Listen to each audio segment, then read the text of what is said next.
webinar series on the global economy. This morning, myself will be on the call. My name is Kathy Bosch-Jancic. I'm Director for U.S. Investor Services, and I'm joined by my colleague Greg Dako, who's the head of U.S. Macroeconomic Analysis at Oxford. And we're going to be covering basically the Fed's policy dilemma here. They have low inflation and yet strong employment. And we'll go over our view of what we think the Fed is likely to do. And we'll provide an update on our latest view on the U.S. economy and growth projections, especially with the recent. We do like to keep this as interactive as possible, so we encourage you to submit questions. You can do that in the chat box to submit your questions, and we'll weave those into the presentation as appropriate. And also, just before I hand off to Greg, just ask that everyone does mute themselves. We hear a little bit of background noise. Just makes things go more smoothly. So with that, as an introduction, let me hand it over to Greg. Thank you, Kathy, and good morning to everyone. I thought we'd start off by the main theme of this presentation and the fact that the Fed has recently shifted its attention away from labor markets towards more focus on, there we go, so has shifted its focus away from purely focusing on labor markets and focusing more on inflation. And this has been highlighted as a central theme that the Fed will be paying attention, very close attention to inflation trends in the coming months. And most recently, there have been indications that focusing both on headline and on core inflation, as well as wage growth, will be a central theme for the Fed in the months to come, and central to the Fed's decision as to when to raise rates. Now, when it comes to the economy, we have been and we continue to expect a gradual acceleration of the U.S. economy, and our March baseline forecast was looking for a forecast of about 3% for 2015 and about 2.8% for 2016. Now, in light of the most recent data, as Kathy alluded to, we have been revising down our estimate for growth in 2015, and that's mostly due to a combination of relatively modest growth in the fourth quarter of 2014 and subdued momentum in the first quarter of 2015. Looking at some of the most recent monthly data, including retail sales, which were a relatively large disappointment, and today's durable goods orders, which were also somewhat underwhelming, we're expecting growth in the first quarter of this year to come in around 1.4%. That's an annualized growth rate for the U.S. And factoring, this relatively sluggish end of the year in 2014 and sluggish start to 2015, we're expecting growth will come in around 2.8, maybe 2.7, 2.8 on average for 2015. But that being said, we still believe that the fundamentals for growth are strong in the U.S. and that the economy is not going to all of a sudden shift to a 1% growth rate or even into a contractionary mode. We're still seeing some solid momentum and the economy moving forward. And why is that? Well, if you look at the most recent numbers in terms of payroll growth, they've been very, very strong. There have been a number of comparisons back to 1994, 97, 99. In short, basically, the labor market is very strong. Payroll growth has been trending up. Over the past 12 months, we're looking at average monthly payroll gains that are just shy of 270,000 jobs added on a monthly basis. Over 2014, it was about 260, so very, very strong labor market with payroll growth showing a very solid trend. And that's very good news because that's one leg of the income picture, the other leg, of course, being wage growth. So very strong growth in terms of payrolls, but it's not only that. It's also the picture in terms of unemployment claims, initial claims for unemployment, which have been remaining at very, very low levels. The gray bar here is generally synonym with payroll growth above 200,000. So we're seeing ongoing momentum on that front, and the fact that companies are laying off less individuals is a very, very encouraging sign. At the same rate, we're seeing the unemployment rate fall to post-recession lows, 5.5 in the latest reading, and that's getting closer and closer to the long-term unemployment rate, the NAIRU, the non-accelerating inflation rate of unemployment. And we believe that that's an indication, again, of solid labor market progress being made across the board in terms of the overall labor market. Now, that's good overall, but it gets even better in the sense that the labor market dynamics are also improving. And you can see that in the quits rates and the layoffs and discharges rates. So how many individuals are quitting their jobs, how many are being laid off relative to the total workforce. And what you can see here is that the quits rate has been rebounding quite strongly over the past few years and continues to trend up with the number of quits continuing to rise up. And that's a very good sign. Why is it a good sign? Well, if individuals are quitting their job, generally it's to find a better opportunity, a job that's either better in terms of responsibilities or better in terms of wage. And both of these elements would be good reasons to quit your job. So that's overall a sign that there is a lot of mobility in the labor market, and that's very encouraging from an overall labor market perspective. At the same rate, we're seeing more and more individuals come back into the labor market, and the employment to population ratio has been trending up after having been more or less flat for the past 4 years. You can see here on the chart from 2010 to 2014, it basically was hovering around the mid 58%, and now has trended up about 1% over the past year. Very encouraging sign as more and more people come back into the labor force. We expect this to be very good in terms of the labor market forecast.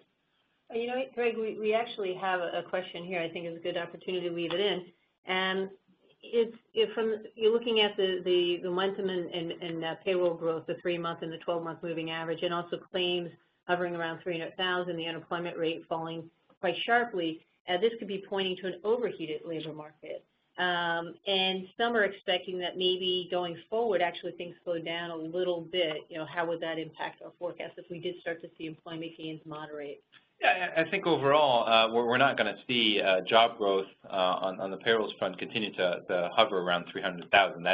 That's above the pace of the economy that's currently growing at a 2.5% year-over-year pace. So I do expect, and we do have that baked into our baseline forecast, of a relatively modest slowdown in payroll growth. That doesn't mean that we're not going to see any more jobs being added to the overall economy, but that a pace around 200,000 might be closer to and more consistent with an economy that's gradually accelerating from 2.5% to 3%. So I wouldn't worry too much about overheating of the labor market. As I'll illustrate in a couple seconds, there are still some pockets of slack in the labor market actually, and there is room for further progress. It might not be in terms of outright payrolls, but potentially as more people come back into the labor force, including people that have been unemployed for longer or discouraged workers. So no real concern about overheating of the labor market as of right now. And one of the questions that we've been asked quite often is, in this environment of a labor market that seems to be doing quite well, why is wage growth so sluggish? And you can see here on the left-hand side, the employment cost index on a nominal basis has been hovering around that 2% mark, which is quite a bit slower than where it was, above 3%, 4% prior to the recession, and actually over the last 20, 30 years, hovering in that 3.5% range. And there are a couple of reasons why we believe that wage growth has been relatively sluggish over the last few years. One of it is the fact that we had and still have pockets of slack in the labor market. And the other one is this idea of nominal wage rigidity, which I'll go into a little bit more depth in a couple of minutes. But let's start off with the slack in the labor market, and this ties into what I was just saying about no real concern about overheating just yet in the labor market. If you look at the number of discouraged workers and marginally attached workers, those include basically all the individuals that are either working part-time but would like full-time jobs, or individuals that have stopped looking because they don't think they can actually find a job. If you include those workers when you look at the broad labor market trends, you see that there is still evidence of slack in the labor market. There's still a relatively high number of both marginally attached and discouraged workers, and both of these numbers are above their long-term trend. So that's an indication that there are still individuals out there that feel that labor market conditions are not good enough for them to find jobs, and individuals that might have been out of a job for, say, more than 6 months might not necessarily have the best skills when it comes to re-entering the labor force. And we can see that here on the right-hand side, where you see that short-term unemployed individuals seem to have been brought back into the labor market quite rapidly, and we're seeing some tightness even on that front. But when it comes to individuals that have been out of a job for more than 6 months, well, those individuals, the unemployment rate for those individuals is still above the long-term trend, indicating that those individuals have yet to return to the labor force. And that might be one of the reasons why we're not yet seeing the outright wage pressure that you could expect with an overall unemployment rate around 5.5%.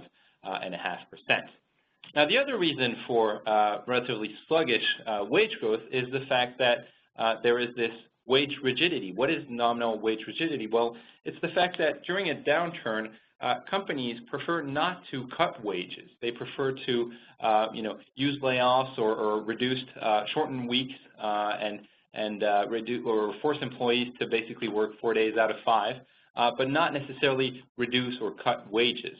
And in that environment, when in the downturn there is less of that reduction in wage growth, well, you tend to see less of an increase, an uptick in wage growth in the subsequent recovery period. And that's visible in this chart.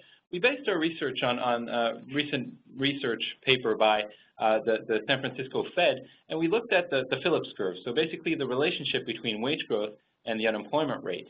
And what you can see here is very interesting. On the left-hand side for the general labor market, you can see that wage growth was relatively slow to decrease, although the unemployment rate almost doubled over the course of 2008 and 2009 through the first half of 2010. So relatively modest decrease in wage growth, especially in the first 2 quarters of the recession, while the unemployment rate was rapidly increasing. And then subsequently, because of that nominal wage rigidity, you're seeing a much more sluggish rebound in wages. And the idea is that businesses, since they didn't cut wages too much during the recession, they're reticent to really increase wages while the economy is recovering, and they prefer to either add to their payrolls at lower wages rather than necessarily implement higher wages across the board. And that evidence of wage rigidity is visible across the different sectors of the economy. Here I put the most evidence of the clearest evidence of nominal wage rigidity in the construction sector. And you can see here on the bottom axis, the unemployment rate goes up to 22%. That's important because although the scale on the left-hand side might be similar in terms of wage growth, you can see that wage growth really didn't slow that much. It went from about 4% at the outset of the recession to about 3% a few quarters later, and meanwhile the unemployment rate was already at 14%. And if you look at 2010 Q1, the wage growth, yes, had fallen to 1%, but the unemployment rate had reached 22% from a starting point of about 7-8%. So almost triple the unemployment rate, while wage growth only slowed to about 1% and didn't actually contract. And subsequently, you see much less of a rebound in the pace of wage growth. And importantly, at the end, so in 2014 Q4, the last data point that we have here, you can see that there's still a very, very sharp delta between where we started and where we ended up. So we're at an unemployment rate that's close, not quite yet where it was prior to the recession, but wage growth is much, much slower, and that's evidence of wage rigidity. What do we think will happen in terms of the progress for wage rigidity? Well, this is expected to dissipate gradually as the economy continues to improve, and as there is more and more pressure on businesses and employees have more bargaining power because the pool of unemployed shrinks. We believe that nominal wage rigidity will dissipate, and we'll gradually start to see stronger wage growth in the coming months, and that's a large part of our baseline forecast supporting an acceleration in consumer spending, but also a gradual rebound in housing activity. So that's the picture on the labor market front, and the Fed has opted or decided that basically labor markets are on a significant upward trend, and that the progress made in terms of reaching full employment is quite good and continues to improve, and they've decided to shift their focus on inflation. So what does this mean in terms of what we're expecting for inflation? Well, here I've shown you the picture of headline and core CPI, looking back a couple of months before the sharp plunge in oil prices. Things seemed quite reasonable. We had inflation trending just under 2% and potentially heading towards that 2% Fed target. But since then, we've had a very, very sharp plunge in oil prices plunging about $50 per barrel since last summer. What does that mean for inflation? Well, it means that headline inflation has plunged too, and we had a negative reading in February and then a modest uptick in March, but CPI inflation is currently at zero, essentially, year over year. Now, why is that a concern, and why should we pay attention to that? Well, if the Fed is now focusing on inflation, that's going to be a big concern if it wants to raise rates. Will it raise rates in an environment in which headline inflation is around zero? Well, there are questions about that, but what we suggest that people should look really into is the core inflation. Core inflation remains well anchored, and we've argued in the past that there is relatively limited pass-through from these lower energy prices as well as from the stronger dollar into core prices.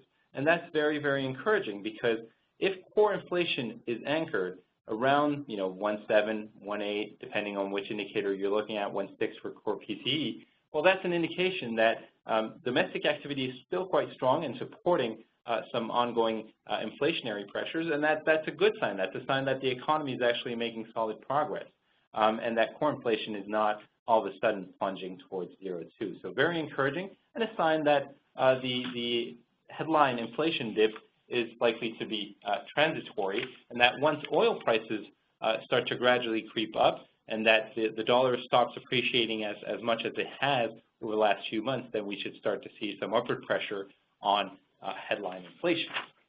So what do we expect going forward when it comes to oil prices? Well, we expect a combination of things. We have in our baseline forecast a gradual acceleration or a gradual rebound in oil prices, going up to about $65 per barrel for Brent crude. But is there a risk to that? Yes, I think there is a risk, and it has to be highlighted. Here I've highlighted on the right-hand side, upper right-hand side, the inventories, crude oil stocks, excluding the reserves, the strategic reserves. But you can see that here inventories are quite high, probably the highest they've been since the 1990s. When you look at a band that's a 5-year average around it's a 20% average around that crude stock level. And you can see that it's very, very high. And I took out a clip here from the Wall Street Journal, which highlights where we supposedly are in terms of inventory capacity. So you can see that in the U.S., we're about 70% of inventory capacity, and in other places around the world we're quite high, in the 80s to 90% of inventory capacity. Now, in some sense, that is worrisome, and the fact that we're seeing increased inventory accumulation is a concern. We have to caution that not all the inventory capacity is listed in here. So when you think of tankers and the capability of putting oil on these oil tankers, that's not counted in this oil capacity. So there is probably a little bit more leeway in terms of total inventory, but there is still a clear risk that with the substantial accumulation of inventories in Q1 and in Q2, that could put substantial downward pressure on oil prices, and we've already started to see oil prices creeping down, with the Brent creeping down to around $53, $54 per barrel in recent days, recent weeks, and there is a potential risk that oil prices actually fall further. So what did we do? Well, we created a couple scenarios where we looked at headline PCE inflation, which is the Fed's favorite gauge, and where it would be heading over the next few months in different circumstances. And the red line is our baseline forecast, and in that scenario, we basically expect headline inflation to hover around 0.3% year over year through the middle of the year. If you think about CPI inflation, headline CPI inflation is probably going to hover around 0 through June, July, with the potential for a couple of negative readings. But again, we caution that this is not a big worry. We're not in a deflationary environment where activity would be delayed because $1 today would be worth less than $1 tomorrow. We're not in that pervasive downward trend in prices environment. But rather, we're in a muted headline inflation price, where core inflation is still anchored around 1.4 when you look at headline PCE inflation. But we did look at alternative scenarios and what would happen if oil prices were to fall. The first scenario, the combination scenario, is a scenario in which oil prices continue their ongoing downward trend, troughing at about $45 per barrel in the middle of the year, so around July, and then gradually rebounding thereafter. We also have in that scenario a slightly stronger appreciation of the U.S. dollar. In our baseline forecast, we have about a 5% appreciation on average for this year. In this combination scenario, we have an additional 10% appreciation on top of that. So combination of weak oil prices and stronger U.S. dollar lead to lower headline inflation, and you can see that headline inflation in the blue line, blue dotted dashed line, actually falls just below zero by the middle of the year, and then gradually increases. But the increase is much more muted, and we end up, instead of 1.7 year over year in the baseline case, we end up at about 1.0%, so 1% in December of 2015. We believe that in that environment, there will probably be some concern at the Fed level and probably some reason for delaying our rate hike call. I'll let Kathy talk more in detail about that, but our current baseline forecast is for a rate hike in September of 2015. In this environment, there could be some potential for a delay in the Fed's decision.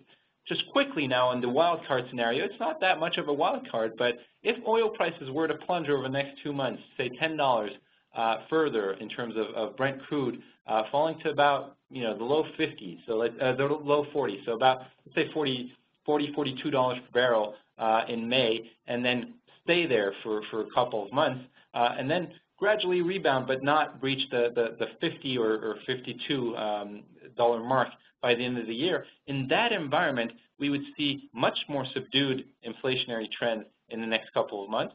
A rebound that would be a bit faster because you start from a lower point, and thus the base effects are a bit stronger in the second half of the year, but still an environment that would also, in our view, lead to a delay in the Fed rate hike decision. So that's basically what we ran in terms of different scenarios. But the picture we want to leave you with in terms of macro is the U.S. economy is going to experience a relatively sluggish Q1 number, probably around 1.4, but the momentum is still there. The floor has not dissipated under the U.S. economy. Yes, it's being hampered by a stronger U.S. dollar, by relatively sluggish global growth, by poor weather in the first quarter of this year. But overall, the momentum is still there, and we continue to see an economy that's gradually accelerating and inflationary pressures that, although the headline inflation is close to zero, core inflation seems well anchored. But I'll let Kathy talk a little bit more about this dilemma of inflation versus the job market. Yes, thanks, Greg. And, actually, just before I get there, we did get a couple more questions while you were talking there. And one was about the employment rate, and I can answer that. But the question was, how does today's employment rate, where you show the employment to population ratio, how does that compare to the pre-crisis rate? And it is lower. So right now you're seeing the employment to population rate is increased to about 59.3% or so. If you look back previously, it was about 63%. And so there's been a notable decline. Certainly, it fell quite sharply during the session. Some of that is certainly cyclical. Some of it's also structural, with the baby boomers retiring, and maybe some of the long-term unemployed not coming back. But I think the encouraging news is that we are starting to see the employment to population ratio rise. And the reason that's important because a lot of people do, view the unemployment numbers, and I'll go through that a little skeptically because the labor force participation has dropped. But we are seeing, I think the good news is employment picking up. So with that as a backdrop, so let me talk a little bit about the dilemma. So certainly we've heard from the Federal Reserve in terms of their policy statements, and also this week we've had a number of Fed speakers now that the policy meeting's behind us and the blackout period is over. We're going to hear a lot of different views from the FOMC. Some are saying, we should move more aggressively and should move now. You have Bullard from the St. Louis Fed. He's not currently a voting member, but he's worried about asset bubbles and continued capital misallocation because the Fed keeping rates so low. Others are saying, this morning we heard from another Fed official who said, no, I'm worried that inflation, as Greg talked about, may end up being lower for longer than we think, and therefore we should wait until 2016.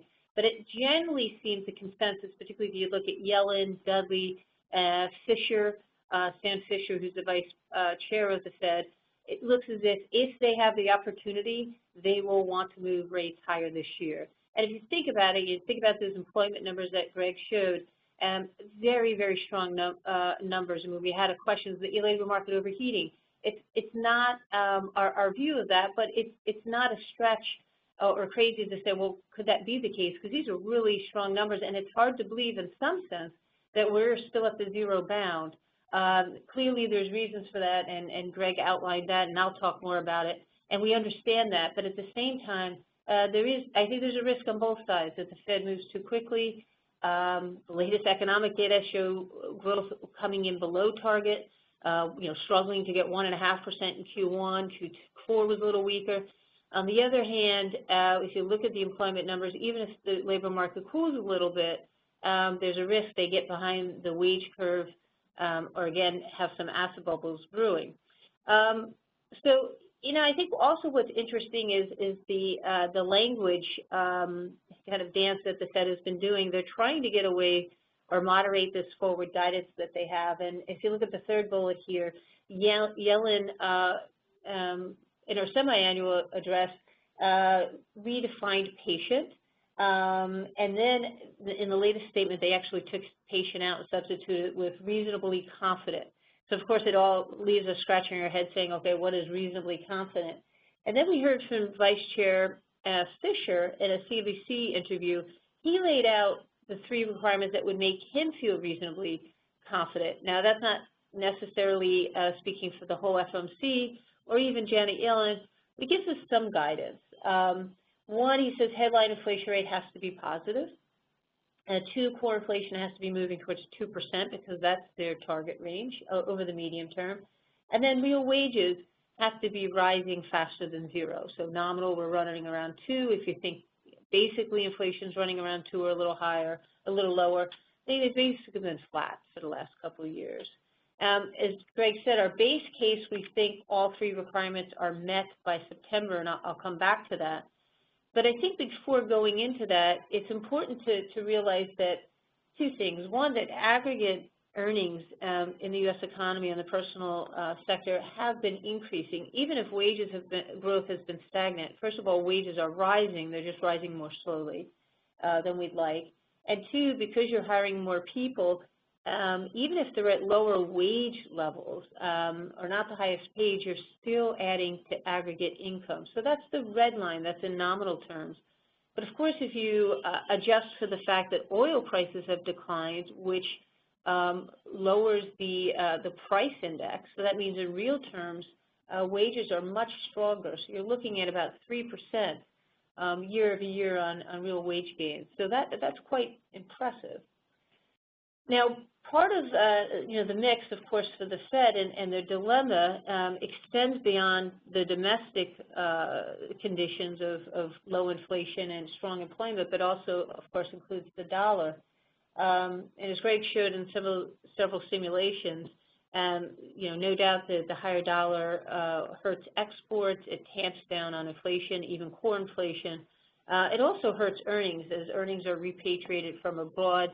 And we know 40% of the S&P earnings approximately are driven from abroad. As those are repatriated back to U.S. dollars, they're worth less. So certainly the dollar is something the Fed has to be concerned about and watching.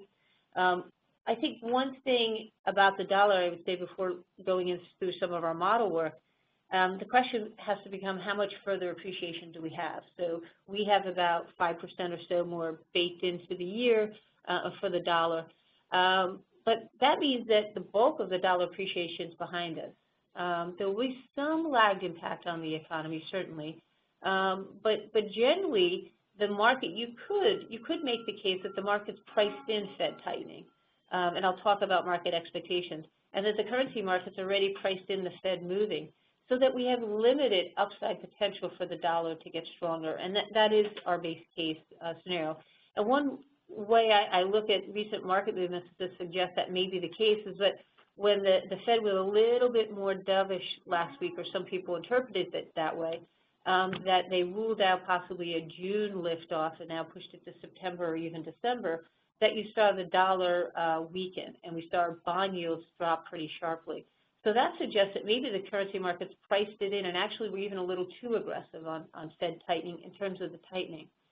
So I think that's very important to keep in mind. They also, but it is at the same time useful to look at what happens if the dollar surprises even more side on the upside. And here we have the scenario on the right-hand side. You know, what's the impact of a 10% dollar appreciation? Well, one, it hurts exports, and our model suggests that it detracts 0.2 from the export channel. The impact on GDP would take off 0.2 of a percentage point. Business investment, mostly because of slower foreign or slower export demand, would also be impacted. So in terms of the business investment, that would detract about a 0.1 from GDP growth. And then imports as well, we would see through that channel, I guess a little less on the imports as well. And so adding that all together, you see a 10% appreciation of the dollar detracts 0.4 of a percentage point from GDP growth. And also, it does tamp down on inflation. So headline inflation would be lower by 0.2 of a percentage point and could delay Fed tightening by a quarter. Some of the offsets, though, of course, and I'll talk a little bit more about that, is the fact that in the rebalancing of currencies, for instance, a weaker euro helps European growth and it is stimulus for Europe and helps them on their terms of trade. So there you get a positive feedback and offset in terms of exports. More demand from abroad means it offsets some of the weakness from the stronger dollar, the impact on exports. The other thing is that we also have quantitative easing that's been unleashed in Europe, and it's pretty aggressive, and also in the Bank of Japan still engaging that.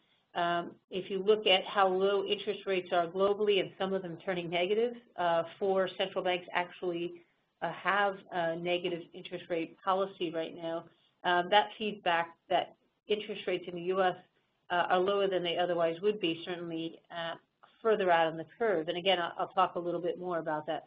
So that provides some offset as well. But let's take a look at the next slide. It looks like we may have some trouble showing this slide. I don't know if others are having problems with this, but I could talk you through it a bit, but and maybe I'll move forward a little bit as well. But basically, it's a forecast of our inflation outlook, and Greg actually covered that earlier in one of the slides. That as especially if we find some bottom in oil prices, that means that before too long, actually, headline inflation and core inflation could start to move up. And we saw that yesterday, right, Greg, with the CPI data. Yep. Headline moved from negative to positive. It's small positive, but it suggests that people have to keep in mind that unless you think oil is going to gap down another $10 or $15, at some point you start to see the upward pressure on inflation. So that means that in our forecast is that headline inflation would be moving into positive territory well by the end of the summer. So that would give the Fed and Fischer some confidence that they can go ahead and engage in an interest rate liftoff. The other part of his requirements, of course, is that wages need to accelerate. And here's just a little bit more in-depth look and adds on with the work that Greg did on wage rigidity. But just taking a look at the unemployment rate, we have an unemployment gap. So what's the unemployment rate minus the NARU estimate? And you show that you're pretty close. We're pretty much closed the gap, meaning unemployment rate is close to what most people think is NARU. Now, the Fed did lower their long-term NARU estimate by about 0.2, 0.3 last week. We think that's reasonable, and it suggests maybe a little bit more slack in the labor market, but not all that much slack. And certainly if you look at how much slack we had in 2010, it was almost 5 full percentage points above NARU, the unemployment rate. So it's been a dramatic decline. Then, of course, the question is wages. They've moved up a bit. That's the blue line, but private wages have kind of lagged a bit. If we dig a little deeper and just take a look at this chart again, and you dissect, okay, let's look at the short-term unemployed versus long-term unemployed. And the short-term dynamics of the labor market look pretty healthy and normal. What you see there is that short-term unemployed versus the 20-year average is back to normal. In fact, if anything, there's a little bit of tightness. It suggests that people who are employable and have skills that are in demand are actually gaining a little bit of pricing power here. And it encourages us in our analysis that wages are poised to rise, albeit gradually, but there is pressure for wages to go higher. Of course, you contrast that a little bit with the long-term unemployed, which is the blue line. So comparing against its 20-year average, the gap is still wide. It's wider than what we've seen in the previous downturns. But again, it's if you look at the change of the delta, it's been pretty swift. And it suggests that while we had extreme excess slack in the labor market, it's a lot less today.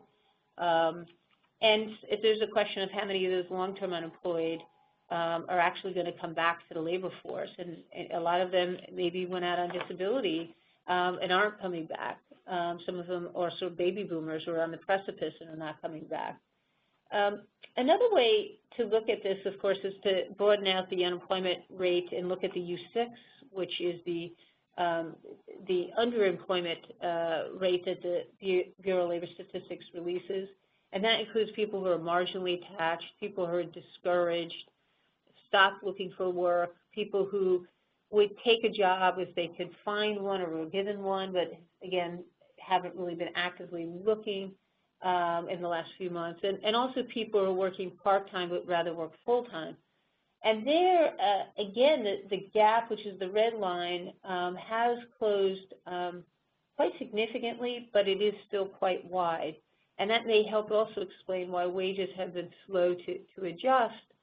But again, if everything really operates on the margin, if you look at how quickly, and if you go forward, and if we're right at the labor market, even if the pace of employment slows, and you're going to still continue to see that gap close. And the Fed is very mindful of that because they don't want to be behind the wage curve.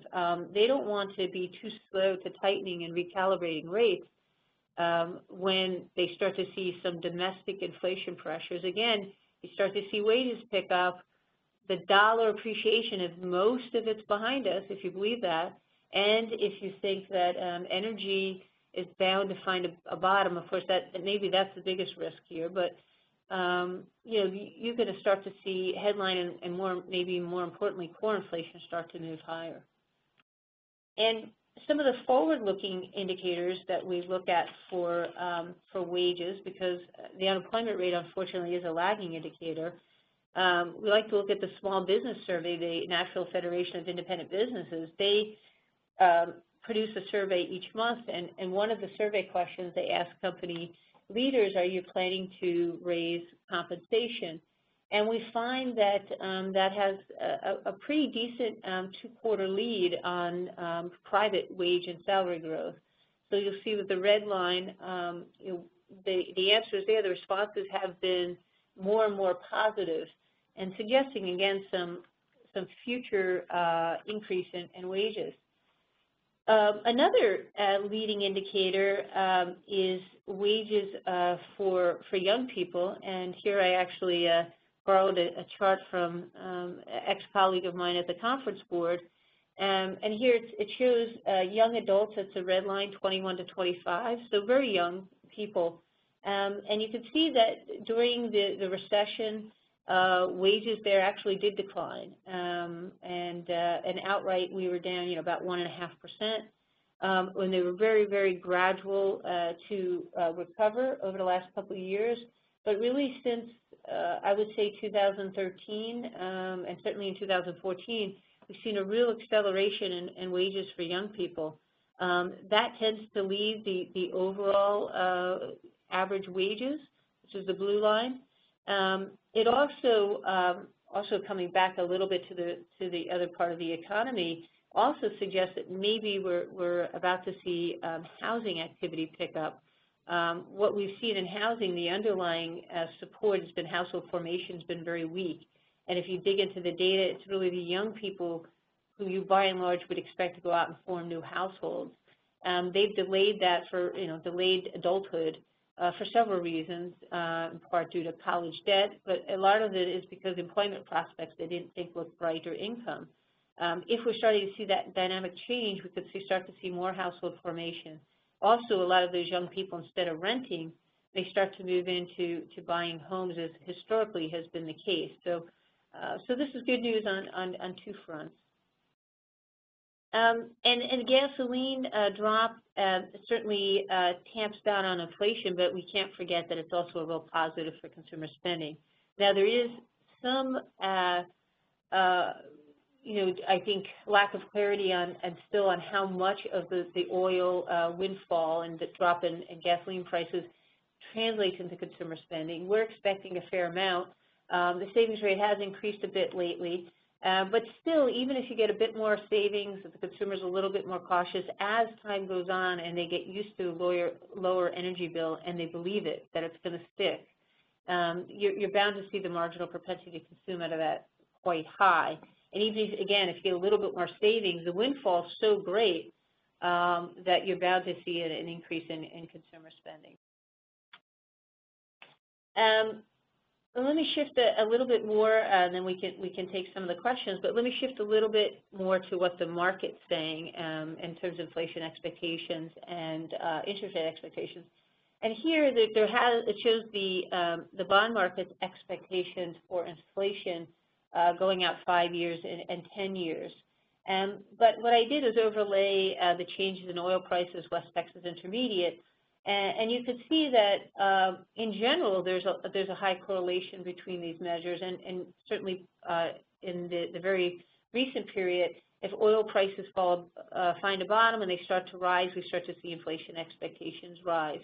So we agree with Fed officials who say that some of this drop in inflation expectations, as indicated by the market, and even headline inflation, is transitory in the sense that if oil prices settle down, and that is the big question.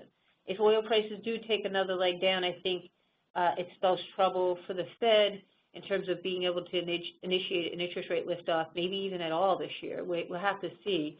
But that said, I don't think one of the concerns about them unhinging long-term inflation expectations, I don't think they've I think they're still very anchored, inflation expectations, and that's what the Fed wants. They don't want large disinflation or deflationary expectations to start to take hold, whether it's in the market or by consumers, of course, because that would be a drag on economic activity, as people would expect lower rates or slower inflation going forward. Maybe they delay purchases. But right now, if you look at the 5-year forward inflation expectations measure from the bond market, so that's what's inflation 5 to 10 years from now. It looks relatively anchored. It hasn't gone meaningfully below 2%, and it's actually bounced back again with oil prices. So I think the Fed has the green light, at least for now, to go ahead and not worry about those inflation expectations. But interestingly, the market. The market, it's got its own movement in terms of expectations. Last week, we did see the FOMC come down and mark down its median estimates for the Fed funds rate. If you looked at the highly watched Fed dot plot estimates, some of that because some of the more hawkish members of the FOMC left, but also because there's a recognition as time goes on, inflation's low, that it is harder to reach those higher rate expectations that some Fed officials have. What's interesting, if you look at 2015 and 16 in this table, the median estimates have come back down, and they're pretty much in line with what we're expecting for the next 2 years. Where the big disconnect continues is with the market. As the Fed marked down its estimates, so did the bond market. We had a pretty big rally in bonds last Wednesday and Thursday, and the disconnect is large. It's pretty notable in the near term, but I think it's even more so if you look out, for instance, to 2019, looking at the Eurodollar's futures curve, you're barely getting to 2% by the end of 2019 on the Fed funds rate, where the Fed officials are saying still that the long-term equilibrium rate on the fund rate is 3.75. So very big disconnect. It remains to be seen how that gets resolved. The truth could be somewhere in the middle, of course, but I think that's also it's a challenge for the Fed as well, that if they intend to move faster, they're going to have some pretty big, at least in the short term and the medium term of the Treasury yield curve, some big adjustments. Now, the long term, though, could also be a bit of a challenge for them, too. Again, if they really start to want to rev rates higher, what we're seeing is long-term rates have been anchored a bit by what's happening abroad. German boon yields have dropped to 0.2%. A colleague of mine has even speculated, could they turn negative? You can't rule it out. And what you see is that the German boon and U.S. 10-year U.S. Treasury spread, historically, the highest that spread has gotten is 160 basis points, or 1.6%. More recently, it kind of flirts with going above that. It's got a little bit at one point. We got almost about 2%, and now it's dipped back down to about 1.7. So you see that even if we go through the previous highs, that there's a bit of, it's kind of like a bungee cord and kind of pulls long-term rates down. That could be a conundrum for the Fed if they start to raise rates, similar to what Greenspan experienced in the 2000s as they started to raise rates. Long-term rates stayed lower, and that in part led to some of the overeating of housing. But that was a lot from both of us. Maybe pause there and see what questions we have. Yeah, we've received a number of questions. Maybe since we're talking about the Fed, I'll stay with that. One of the questions is how do you expect volatility to evolve towards year end? And do you think that in the current environment, a June rate hike would be too early for markets to handle? Well, I think on the volatility, you have to expect more volatility. If you look at bond volatility, equity volatility, it's actually been quite low for a number of years, even currency volatility. Currencies obviously have already picked up. The volatility has been quite high. I would expect a similar reaction in the bond market and the equity market. It's just going to be a lot of adjustments, and I think globally a lot of adjustments going on. In terms of the tightening, but I do think that the market, I think, let's put it this way, could there be issues or unforeseen happenings in the global arena as the Fed starts to raise rates? Absolutely. I think domestically it doesn't seem as much of a risk for us. But when you look abroad, I think there's lots of questions about how the emerging markets handle higher interest rates, especially with a lot of the debt denominated in dollars. That's where I have more concern. But in the U.S., we don't seem to have the widespread credit market bubbles that we had back in 2006. In terms of June versus September, we think September is more likely. I think June is just a real hurdle for them right now, given the inflation readings. Thanks. There were a couple of questions on the effect of the stronger dollar. One of the questions was in the table we show that the contribution from imports is a negative. The question is whether that should be a negative. This should be interpreted not as what imports do or what exports do, but what they do to GDP. So stronger imports, as the person that asked the question, would occur, but that would be a drag on GDP. So you have cheaper import prices, you have ongoing pull in terms of domestic activity, and that would lead to somewhat stronger imports, and that would be a drag on GDP growth. So that's just to clarify, it's not imports going down, it's imports going up, but implementing a drag on real GDP growth. That was just a quick clarification. In terms of the other question was with regards to the real trade-weighted dollars in, I believe it was this chart, the question as to why there was, since 2000, basically a downward trend in the real trade-weighted dollar. It's a combination of a weaker exchange rate, nominal exchange rate, as you can see in the red line, but also the fact that inflation was somewhat weaker than the rest of the world, or that the weighted average of inflation across trading partners, which makes real trade-weighted dollar weaker over that period. We have another question, and we can both answer this one, but with job growth expected to slow and oil prices expected to trend up, is there a risk that growth actually falters further than what we have? I'll share my view. I think the fact that job growth slows is not synonym with no job growth or a contraction in payrolls. We're at a very, very high level relative to how fast the economy is growing. So a moderation in the pace of job growth should not be interpreted as an outright contraction or a massive slowdown. It's just a realignment of job growth with how the economy is faring.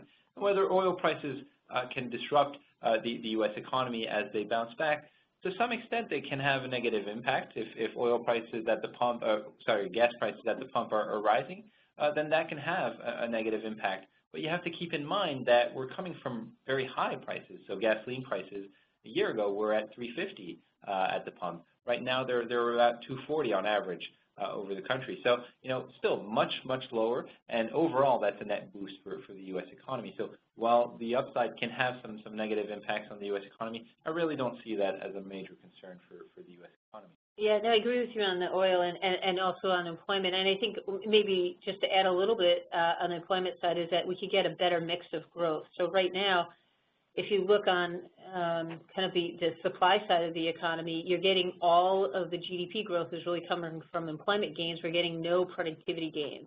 So if we start to see a little bit slower employment, it means that productivity could actually pick up, which is what you want. You want a better mix of GDP growth.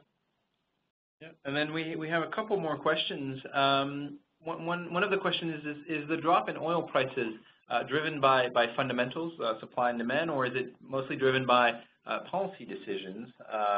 And I would actually add to that question: is it driven by market forces exacerbating the shock either way? My personal view is that there is a combination of all. You have the fact that we have had over the last few years ongoing strong supply, including in the U.S. with the shale revolution. You have relatively sluggish global demand. The IMF puts that factor at about 20-30% of the reasons why oil prices fell. But then on top of that, you had back in November of last year around Thanksgiving the decision of OPEC not to reduce production, and that was sort of a watershed event in the sense that, well, we realized that OPEC and, most importantly, the swing producer, Saudi Arabia, didn't want to lose shares and market shares, and decided that it'd rather live with the lower oil prices rather than risk losing shares. And that was a real watershed moment. So a combination of both, and I think, on the downside, there might be some exacerbation of the shock on the markets front. But I don't know what you think, Kathy. No, I agree with all that. I think from the markets, there's certainly a lot of speculation and a number of reports and analysis showing that if you look at the long and short positions in the commodities part of the market, there's certainly speculators playing that. But I do think it had its roots in the fundamentals, and there's some politics in there, and who knows what impact Russia and Ukraine had on political decisions. But I think the interesting question is going forward, how does this all play out? And one thing I would say that in terms of the idea, we have marginal costs in our forecast that it's $85 a barrel, and that eventually you get there, but it could be a slow path. And as you said, there's a lot of excess inventories, lack of storage. And I think the other thing is that the productivity gains in the oil and extraction area have been pretty great. So some of the break-evens that people thought previously in the hydraulic fracking is actually lower. So that argues for just a slow adjustment, I think, on the upside for oil. A couple more questions. I'll take the first one, and I'll let you take the second one. The first one is with regards to the stronger dollar and what effect that has on the U.S. trade deficit. Well, mostly, basically, you have a stronger dollar weighing on exports and on U.S. competitiveness overall. So weaker exports and slightly stronger imports. So that basically weighs on the trade deficit. But that being said, we're still in an environment of relatively modest imports on the oil front. The oil bill has fallen quite sharply over the last few years. So I still expect a relatively subdued trade deficit, but the person who asked the question is right in pointing out that a stronger dollar does put some upward pressure on the trade deficit. That being said, we're continuing to expect a relatively modest trade deficit and a current account balance that hovers in that 2% range as a share of GDP. Okay, and then the other questions here are on productivity growth. That mitigates the inflationary impact of higher wages. What do you think wage growth should be to be consistent with a 2% inflation target? It's a great question, not one actually easy to answer, but looking back at history, typically the labor market's seen as operating pretty balanced, meaning that you have full employment but not an overheating inflation picture when wages are running around 3% or so. So I would suspect that if we get back to 3%, maybe a little higher, that would be largely consistent with a 2% inflation target. And then I guess another question here is regarding the current situation. Are we in a flight to quality period? Well, I think right now what you're seeing is a flight to yield in a sense. I don't see, it's not as if there's, I think, a concern about European sovereign debt, although Greece is obviously an exception there. But I think what's happening with German boons, for instance, is just that you have a lack or dearth of quality assets for investors. There's more savings than investments or assets. So, and then now you have the ECB coming in and buying a lot of the sovereign assets. So it's just going to push yields lower and prices higher, and I think you just get the spillover effect, and people abroad, especially with the currency play, can say that the U.S. looks like an attractive place to invest. And even though we're only offering 2%, that's better than getting 0.2. Exactly, yeah. With that, we've run at the end of this Outlook webinar. We thank you for your participation. Thank you for all your questions. And if you have further questions, don't hesitate to send them to either of us. Our email addresses are listed here. And we'll be distributing this presentation very shortly after this webinar. Thank you again, and we'll talk to you soon. Thank you.